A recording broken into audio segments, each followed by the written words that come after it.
questa è la differenza della Serie A, magari i giocatori che in quel momento sono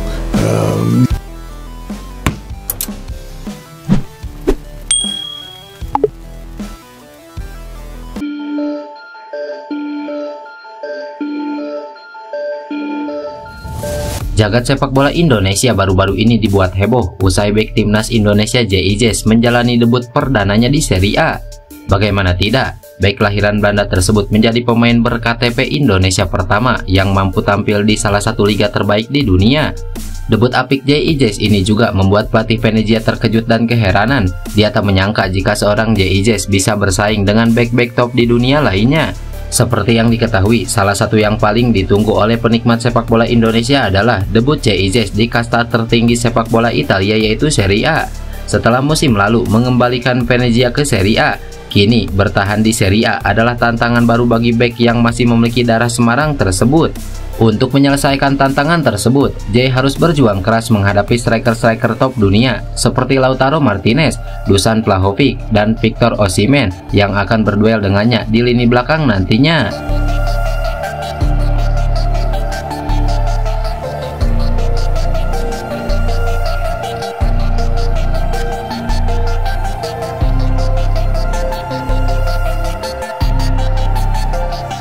Namun sebelum menghadapi mereka semua, J.I. terlebih dahulu menjalani debutnya saat menghadapi Fiorentina. Kepercayaan untuk tampil di awal laga dari pelatih Eusebio Di Francesco ini meneruskan konsistensinya sepanjang musim di Serie B kemarin, di mana ia hampir selalu menuntaskan 90 menit pertandingan apabila kondisinya bugar.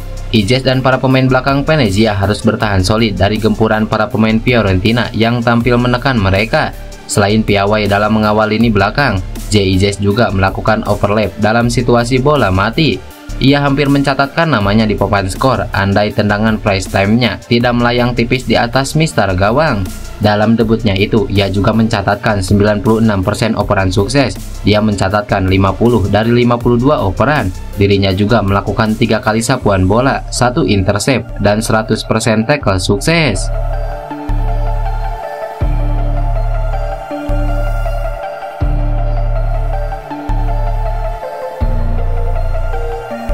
Kemampuan luar biasa Ijes ini pun mendapat pengakuan dari sang pelatih Di Francesco.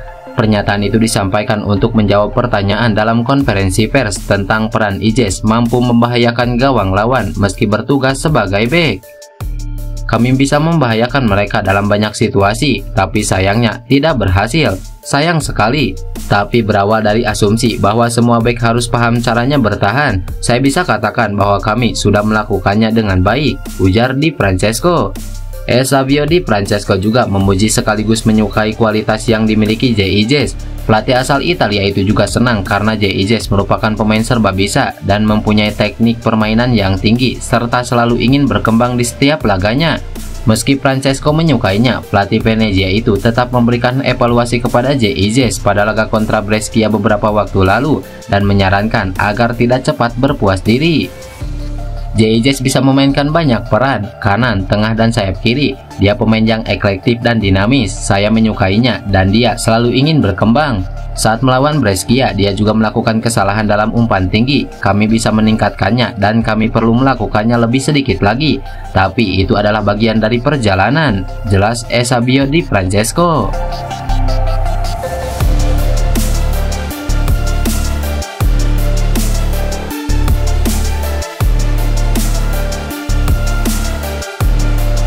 Sayangnya debut J.I. di Serie A mengundang kekhawatiran. Pasalnya bek berpostur 190 cm itu ditenggarai mengalami cedera ketika terlihat mengalami masalah pada hamstring. Ia diganti Mikel Svoboda di menit ke-68. Padahal J.I. tampil apik menjaga lini pertahanan Venezia dari gempuran pemain Fiorentina. Situasi ini cukup mengkhawatirkan bagi timnas Indonesia yang akan berlaga di putaran ketiga kualifikasi Piala Dunia. Skuad Garuda akan melawan Arab Saudi pada 5 September dan menghadapi Australia pada 10 September mendatang. Saat ini, lini belakang Indonesia tengah mengalami krisis pemain setelah Jordi Amat absen karena cedera dan Justin Hubner harus menjalani akumulasi kartu kuning. Sementara Elkan Bagot tak mendapatkan panggilan pelatih Sintayong.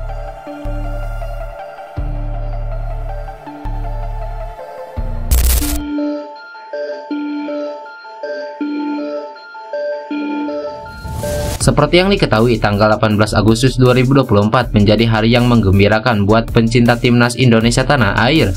Pasalnya, tepat sehari setelah negeri ini merayakan hari kemerdekaan, ada kabar bagus buat timnas mania, di mana Martin Paes akhirnya secara sah dan resmi bisa membela timnas Indonesia. Setelah segala hambatan yang ada selama ini akhirnya rampung, Martin Paes dipastikan bisa segera debut pada September nanti.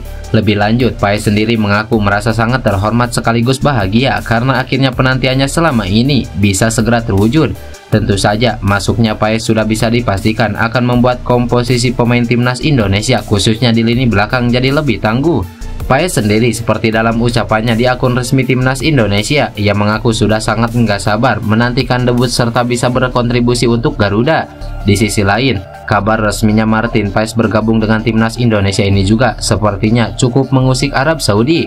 Bahkan persiapan timnas Indonesia menjelang putaran ketiga ini kemudian turut membuat media-media Arab Saudi kaget. Arab disebut-sebut memiliki maksud khusus ke Indonesia dengan menaruh laga versus tim Garuda di stadion yang jauh dan sangat panas, di mana seperti yang diberitakan media Arab yang menyoroti keputusan SAFF memilih stadion tersebut karena selain suhu panas tentu saja ada kaitannya dengan tahayul yang dipercaya pihak federasi. SAFF menganggap Stadion King Abdullah Sport City Stadium sebagai jimat keberuntungan timnas Arab Saudi. Memang selama bermain di sana, timnas Arab Saudi punya catatan apik saat memainkan laga kualifikasi Piala Dunia di Stadion King Abdullah Sport City. Media setempat juga melaporkan bahwa Arab Saudi tidak pernah kalah dalam kualifikasi Piala Dunia saat menjamu setiap lawannya di stadion berjuluk The Shining Jewel tersebut.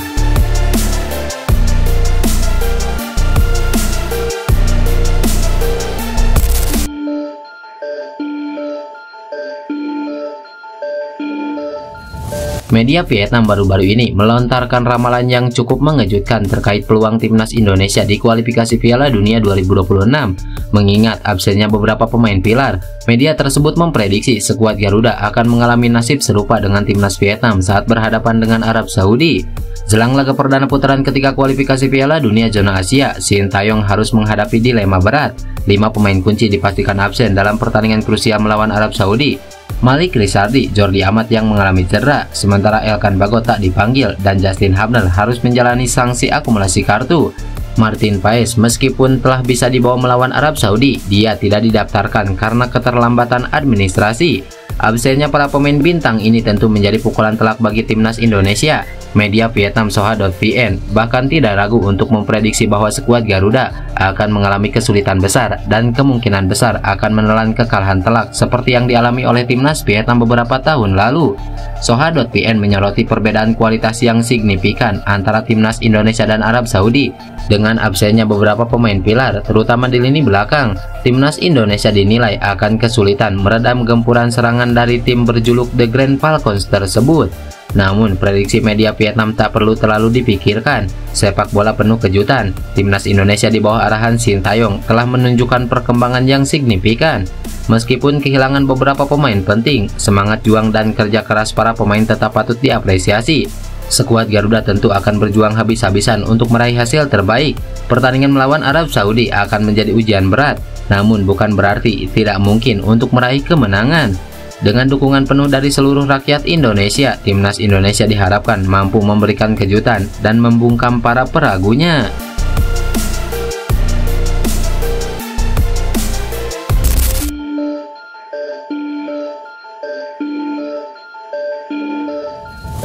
Ketua Umum Persatuan Sepak Bola Seluruh Indonesia Erick Thohir mengapresiasi hasil gemilang yang dicapai Timnas Indonesia U17 yang memenangkan laga melawan Timnas India U17 dengan skor 3-1 dalam laga uji coba di Stadion Kapten Iwayadipta malam kemarin.